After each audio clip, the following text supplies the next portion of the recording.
Hi, boys and girls. My husband, sorry, I have to do an upside down hi. My husband was on the news and he took all of my video equipment. So I don't have it today, so you won't be able to see my face. But today, I want to start with counting our blessings. That's going to be today's journaling lesson. So counting your blessings means that you are thinking of as many things as you can to be grateful for. So right now, the first thing we're going to do is put I'm grateful for.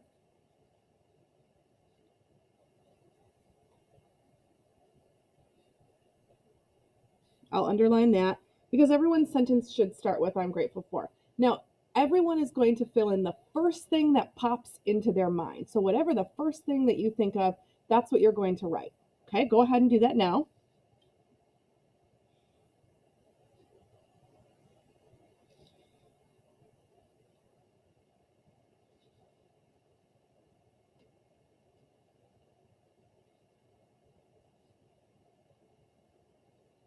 Okay. And the first thing that I was thankful for is that there are so many people journaling at Weiss. I know Miss Voida showed me her journal. Mrs. Bleskowski has her own journaling that she does. My old student Corian says that he really enjoys journaling videos. My old student Leticia says that she loves journaling videos. I've got a couple students in my room this year, Zoe T and Braxton, who've told me how much they love journaling videos. And it makes me so happy. My heart feels bigger when I think of all of these people journaling. So before we move on, we're going to try to list as many gratitude statements as we can today. So if you have another thing that you're grateful for, go ahead and write it right now. Before I write the next thing that I'm grateful for, I would like to tell you a story. And it's a story about how I was in the red zone. If you remember our red zone reflection, I taught you what to do. And I'm going to show you how to memorize the red zone reflection on your hand. The palm is red zone reflection. Okay, so you touch the palm and you'll know this is my red zone reflection. The first thing that you do, touch your thumb, is you tell what happened. Then on your finger, you tell your thought or your belief about what happened.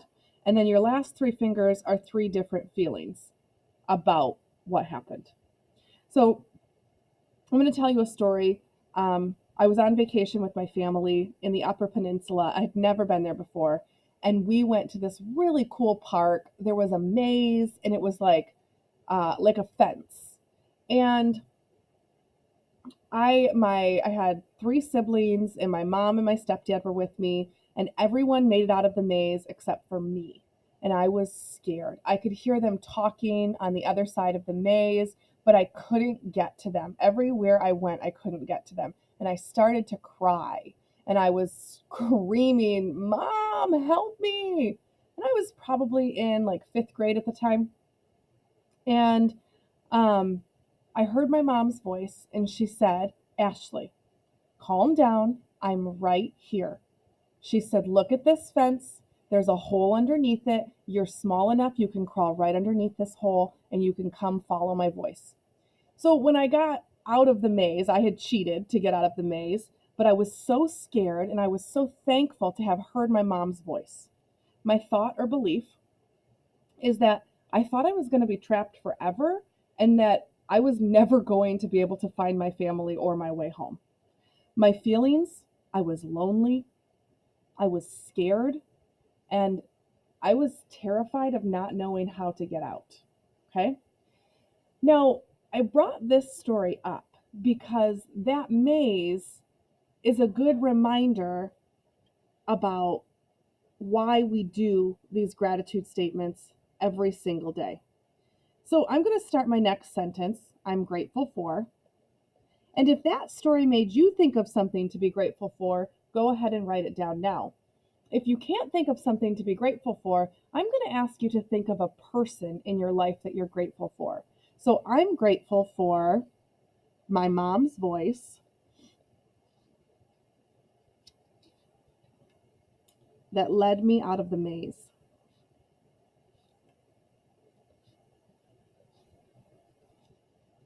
The reason I told you that story is because sometimes it's hard to think of what we're grateful for. And we wonder if there's anything to be grateful for. this is happening. My friends aren't talking to me right now. My mom and dad are fighting. You might have a ton of things that are going on in your life, and you find that it's hard to be grateful for something. But when you do choose to write down what you're grateful for, it changes the way that your brain thinks. And it changes all of that sadness in your brain is kind of pushed to the side. And if you feel like you're lost in sadness, like I was lost in that maze, if you come back to your gratitude statements, you will find your way out of the sadness, so long as you do it every single day. It's like hearing my mother's voice. So my gratitude statements are like hearing my mother's voice when she helped me out of the maze that day. Okay, so I'm going to tell you guys another story in just a minute, but I want to show you. I told you that journaling every day and writing your gratitude every day, it's like finding your way out of the sadness. You're choosing to be happy. You're choosing to understand what makes you happy, what you're grateful for. So this is my journal, and I have 20 journals like this filled up. And you can see here if I flip to the back, I'm nearly done with this journal today. This weekend will be my last time, and I will fill up a new journal. So another gratitude statement I'm going to say is, I'm grateful to fill another journal.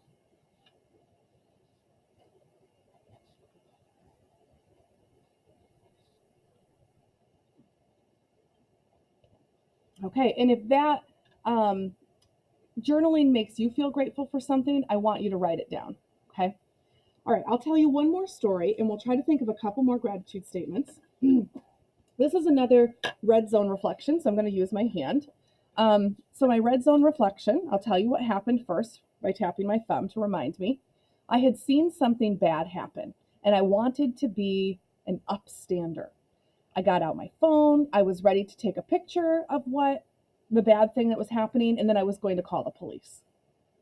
But instead, what had happened is this bad person, this bully that I saw that was doing something bad, they saw me reach for my phone, and they came at me and started screaming and yelling at me. And as I was pulling up my phone and I was trying to get out my camera, that's when he started yelling at me. So I got scared in that moment and I froze, and I didn't call the police, and I didn't take a photo. That's what happened. My belief was, or my thought, I thought that he was going to hurt me. I thought that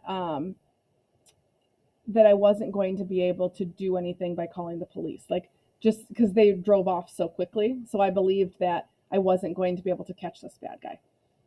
My feelings, my three feelings, I was scared, I was alone, and I was worried about this happening again.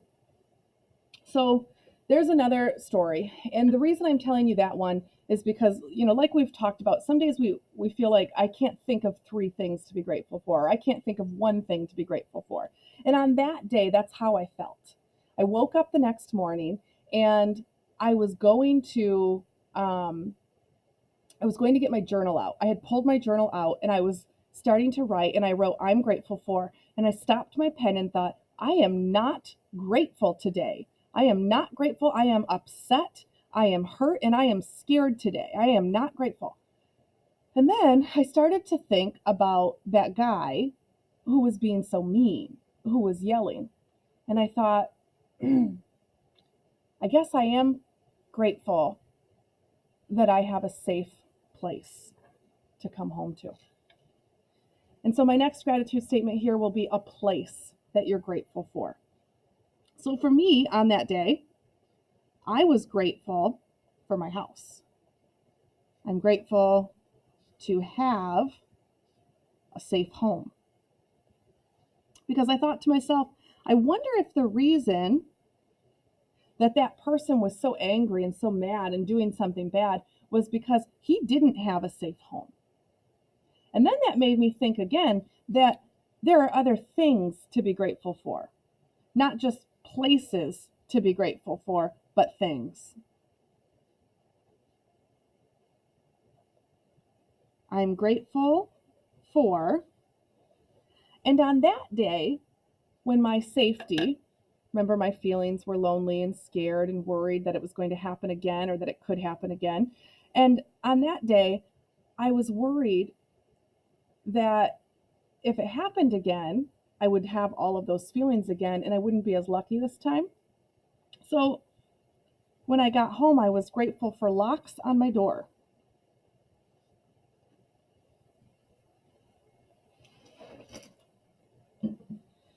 And I'm going to stop there today. You've got a thing that you're grateful for. If you can think of a thing that you're grateful for, go ahead and write it. Now, it might seem silly because every day for 10 years that I've been journaling, not one day was I grateful to have locks on my door until this day, until this red zone day. So sometimes we write down things that are the same every day. A lot of my students will say, I'm grateful for my mom because, I'm grateful for my dad because. But some days when you go into the red zone, you realize that there are other things to be grateful for today. And so I want you to reflect on all of the things that you're grateful for today. If you can, even try to fill up these last few lines with more gratitude statements. The last thing I'm going to do, we're going to do our affirmation or our goal, and I'm going to write, I will persevere. And we're all going to start with I will persevere. And then tell at what point you are going to persevere today. So I will persevere during division when it's hard. I will persevere during reading when it's hard to sit still. For me today, well, let me see. Another one that a student might do is I will persevere at recess when I feel lonely. For me as a teacher, I will persevere when I have to have difficult conversations, because that's always a really hard one for me. But I know that if I persevere and I choose not to give up, that I'll get through it and I'll be proud of myself. Okay, great job today, boys and girls, and I will see you again next week.